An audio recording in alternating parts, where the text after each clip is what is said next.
Every international break for the last few years it's been the same. Fans of England, Germany, Spain and other European nations wait for their international squads to be announced, debate the various inclusions and omissions, and generally feel fairly optimistic about their upcoming matches, until the French squad is revealed. That's because Didier Deschamps, approaching 9 years in charge of Les Bleus, has a roster of talent available to him that most national team managers can only dream of. The names roll off the tongue: Pogba, Mbappe, Kante, Varane and Griezmann, while some of those he left out of his most recent squad such as Upamecano, Theo Hernandez and Laporte would be stars for every other nation on earth. Head down to the under-21s and it's the same story, with few betting against a side including Edouard, Camavinga, Konate and Koundé winning their first under-21 Euros since 1988 this summer. But how did France, the reigning world champions, become such a hotbed for talent production? Today on EFD Explains we aim to find out.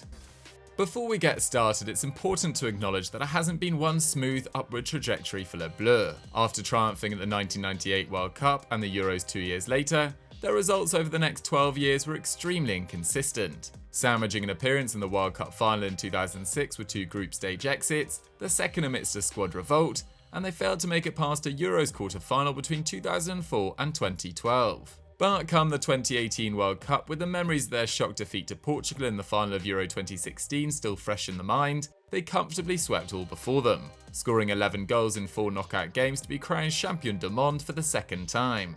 But the nation's influence in Russia went far beyond their 23-man squad lifting that shiny golden trophy, with 52 players at the tournament, the equivalent of nearly 5 starting lineups being born in France. And this is no coincidence. Since 2002, 216 French-born players have played at the last 5 editions, 68 more than next best Brazil. England, the supposed home of football, lies 5th on the list with 136, while Spain, the most successful European nation this century, has provided 117, a full 99 fewer than France. But why are so many of these French-born players such as Amina Harit, Gonzalo Higuain, Riyad Mahrez, Mehdi Benatia and Rafael Guerreiro representing other nations? Well, in the mid-20th century, still reeling from the effects of the Second World War, France began recruiting immigrants from elsewhere in Europe and their former colonies to move to the country and fill their labour shortage.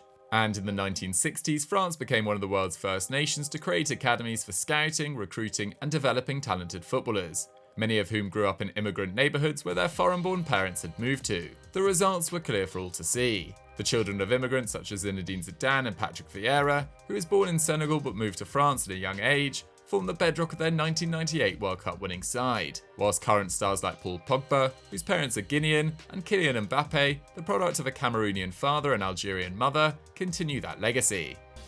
When you think of Paris, you no doubt conjure images of the bustling cobbled streets, the boutique cafes and the elegance of landmarks like Notre Dame and the Eiffel Tower. But the City of Love should really be known as the City of Football, with 29% of the 52 French-born players at the 2018 World Cup hailing from Paris.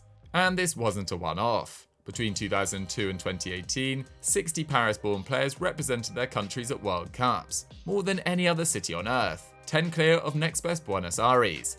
But what is so special about Paris? Well, its suburbs, known as banlieues, are seen as the perfect breeding ground for footballers.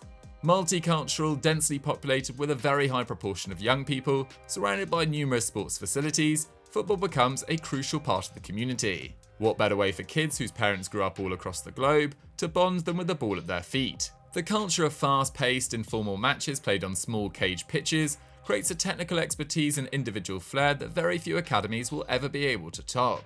Yves Gargaud, a youth coach and recruiter, who helped bring through the likes of Coman, Kimpembe and Folon-Mondi at PSG, told ESPN in 2019, "You find a lot of players with high technical qualities, in terms of dribbling, tricks, one-on-ones, and most of the time they are never more than 10 minutes away from a pitch." As a result, 8 of Deschamps' 23-man squad in Russia came from Paris, with several others such as Martial, Rabiot and Coman unfortunate to miss out. Of their starting 11 in the World Cup final, Mbappe grew up in Bondy, a northeastern suburb, Pogba hailed from Lagny-sur-Marne, Kante is the Parisian son of immigrants from Mali, while Steven Nzonzi, who appeared from the bench, also grew up in the city. Of course, similar environments can be found on a smaller scale in the suburbs of Lyon or Marseille. But how do the French turn these immensely talented but raw youngsters into the tactically versatile and physically adept stars we all love to watch? In 1973, the French professional charter was introduced, forcing every professional club to establish academies for young players. As of 2019, there are 37 such facilities in operation, catering for over 2,000 players between the ages of 15 and 20. What's more, there are a further 22 pre-training centres, 15 for boys and 7 for girls, focusing on 13 to 15-year-olds. The most famous of which is without doubt Clairefontaine, located in the forest of Rabouillet, southwest of Paris. Originally the brainchild of French Football Federation President Fernand Sastre and opened in 1988, within a decade one of its pupils, Thierry Henry, who went on to become Les Bleus' all-time top goalscorer, was shining for the national team as they won the World Cup.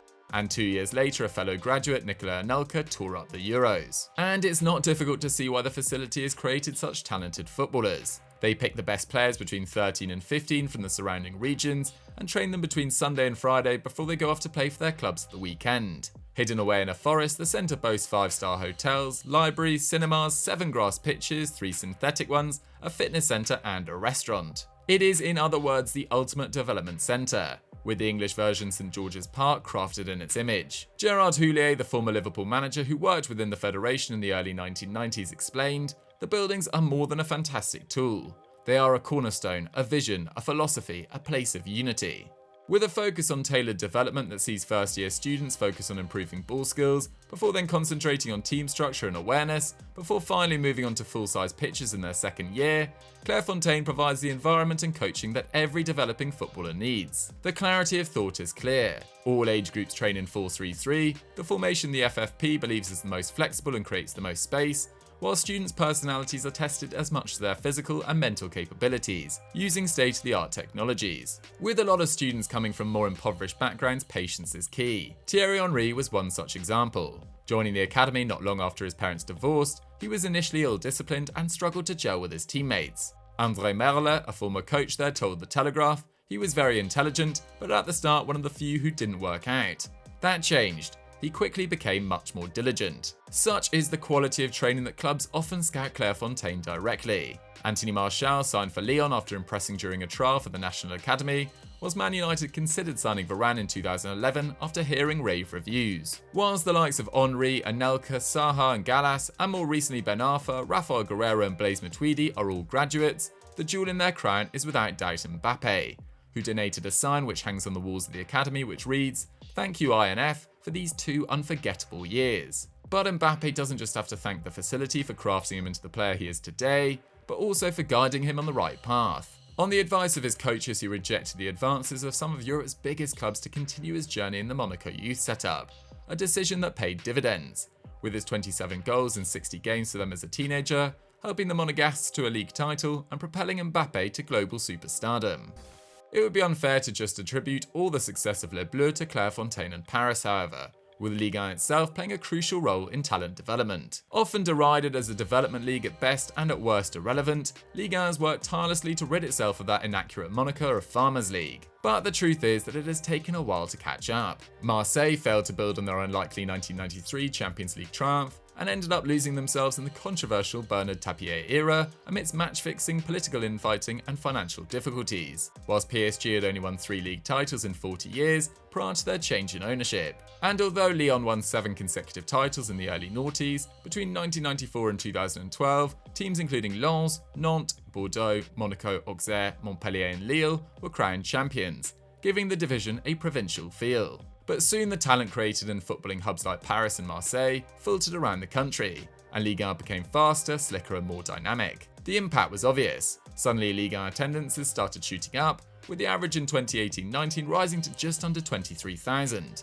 not far off Serie A's 25,000 and La Liga's 26,000, with their stadiums filled to 74% capacity, 6% more than Spain and 14% more than Italy, making the spectacle more watchable. Rich owners flocked to Ligue 1, with Qatari owners spotting the untapped potential of PSG, teaming up with Air Jordan to create one of the most sought-after brands in the sporting world, whilst converting the previously average side into one of the best, filled with once-in-a-generation talents. Their run of 7 of the last 8 league titles has only been broken by Monaco, who are themselves bankrolled by a Russian billionaire. In order to compete with these financial juggernauts, smaller sides began prioritising talent development. In November 2020, the fruits of this were revealed by a CIES study, which showed that Lyon and PSG ranked 3rd and 4th behind Real Madrid and Barcelona for producing players currently playing in Europe's top 5 leagues. Interestingly, so-called smaller teams like Rennes ranked 7th above Man United, while Saint-Etienne, Monaco, Lens and Bordeaux all ranked in the top 22.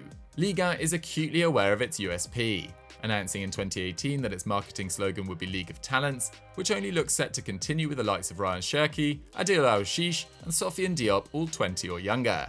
With Ligue 1's products now representing the world's biggest clubs, 2 French sides in the Champions League semi-finals in 2020, and a 3-pronged title race at the top of the division this campaign, people have finally realised that there isn't just bountiful talent in the national team, but in Ligue 1 itself.